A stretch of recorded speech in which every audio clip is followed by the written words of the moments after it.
Hola, larga vida y prosperidad. Bienvenidos al fascinante mundo de las vibraciones. Se trata de uno de los movimientos más universales que puede describirse mediante sencillas aproximaciones. En ese primer vídeo vamos a ver dos ejemplos e introduciremos la descripción matemática del movimiento. Así que prepara cuaderno, bolígrafo y adelante. El primero de los ejemplos que vamos a ver es el muelle, que es el más clásico de todos. Tenemos una masa colgada de un muelle vertical y si despreciamos los efectos del rozamiento, se mueve mediante un movimiento oscilatorio. El muelle, en ausencia de masas, tiene una longitud L0. Cuando le colgamos una cierta masa, la longitud es L. La ley de Hooke me dice que la fuerza de recuperación que aparece en el muelle es igual a menos K por lo que ha aumentado la longitud, por delta L.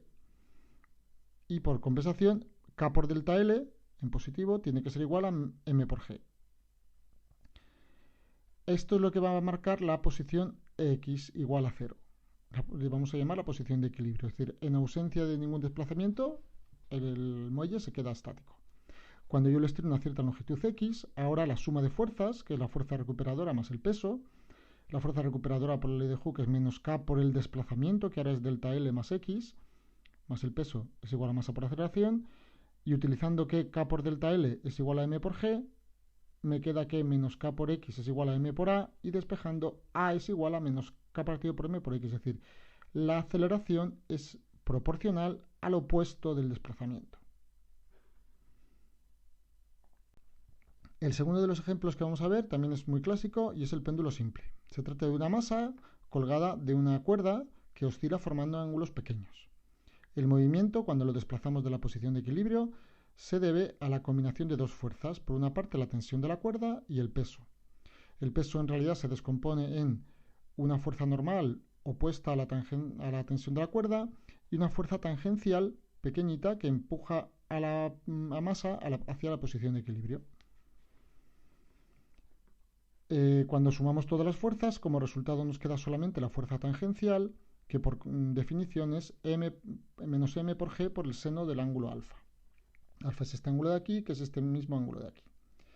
Cuando el ángulo es pequeño, pues yo puedo aproximar el seno de alfa, por ángulos de 10 grados o menos, en radianes, y entonces nos queda que la fuerza tangencial es menos m por g por alfa. Por definición, el ángulo es igual al arco, la longitud de arco, que es x, que es todo esto de aquí, entre L, y entonces, pues agrupándolo todo, me queda que la fuerza tangencial es menos K por X, que es una expresión muy parecida a la del muelle. Como la fuerza tangencial era la única fuerza y esto es igual a masa por aceleración, tenemos que entonces la aceleración es igual a menos esta K que tenemos, partido por la masa y por X. Es decir, la aceleración también es proporcional al opuesto del desplazamiento. Como resumen de lo anterior, los dos movimientos vibratorios que hemos visto se caracterizan porque tienen una fuerza que es recuperadora, es decir, siempre apunta hacia el punto de equilibrio, por lo tanto la fuerza y el desplazamiento van a ser opuestos, es decir, si yo tiro para abajo la fuerza empuja para arriba, si yo empujo la pelota para arriba la fuerza recuperadora va a ir para abajo, y en el péndulo lo mismo, si lo muevo hacia la derecha la fuerza recuperadora es a la izquierda y al revés. Y por otra parte es una fuerza elástica, eso quiere decir que la intensidad de la fuerza es proporcional a la intensidad del desplazamiento, a lo que mide el desplazamiento. En definitiva, es porque la fuerza que aparece va a ser igual a menos una constante por x, que es lo que hemos visto en los dos ejemplos. Según la segunda ley de Newton, entonces, como la fuerza es igual a masa por aceleración, la aceleración nos va a salir que es proporcional al opuesto del desplazamiento. Pasamos ahora a describir matemáticamente este movimiento y para eso vamos a necesitar una serie de conceptos. Estos movimientos en realidad se les llama movimientos vibratorios armónicos simples o simplemente movimiento armónico simple o MAS. El movimiento armónico simple es periódico, es decir, se va repitiendo constantemente en el tiempo y se puede interpretar, como vemos aquí abajo, como el movimiento que aparece al proyectar un movimiento circular. Y esto es muy importante, es decir, en realidad tenemos un movimiento circular proyectado sobre uno de los ejes y es esta proyección la que sigue un movimiento parecido al del péndulo o al del muelle. Este movimiento tiene una serie de parámetros. El primero es la amplitud. que es el valor máximo que puede tomar la elongación. Es decir, en este caso, la amplitud sería desde el punto de equilibrio, que es el centro, hasta el punto más extremo, tanto hacia la izquierda como hacia la derecha. Es una distancia, por lo tanto, siempre es positiva. En el caso del ángulo es el ángulo máximo y en el caso del muelle pues es la distancia máxima al punto de equilibrio.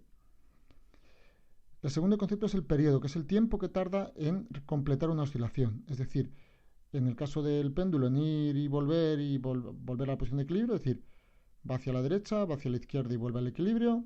En el caso de la pelotita, pues sube para arriba y vuelve hasta abajo del todo. Ese sería el periodo. La frecuencia es el número de oscilaciones por segundo. Se mide en hercios y es el inverso del periodo, es decir, el número de vueltas que se dan en un segundo. La frecuencia angular es la velocidad angular de este movimiento circular, es decir, se mide en radianes por segundo o simplemente segundos a la menos 1 y es el ángulo total, que es 2pi partido por el periodo, 2pi partido por t. También se le llama, repito, frecuencia angular o pulsación. Y por último, la fase o estado de vibración representa al ángulo, a este ángulo de aquí, que sigue este falso movimiento circular. En el caso, en el t igual a 0, tenemos la fase inicial, alfa sub 0. Como hemos visto, el movimiento armónico simple es periódico, se repite en el tiempo y es la proyección de un movimiento circular. Este movimiento circular ya hemos visto que se puede describir como que el ángulo alfa es alfa sub 0 más omega por t.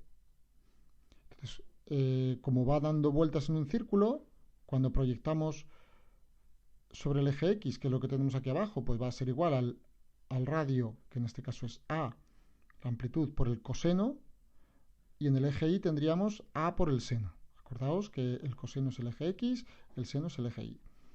Entonces, en el caso del eje X tenemos A por el coseno de alfa, que es alfa 0 más omega t u omega t más alfa 0, como se suele poner habitualmente.